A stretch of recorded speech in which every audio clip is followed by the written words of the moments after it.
Lie on the floor, with your upper back and legs slightly raised. Place your hands behind your head. Squeeze your abs. Bend your right leg 90 degrees in. Lower it back while bending the left knee. Imagine you are riding a bicycle.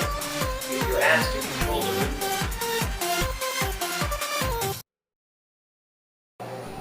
The cycling abs works your core muscle, especially the lower abs. It also improves balance and coordination. This exercise will add variety to your workouts and develop a stronger core.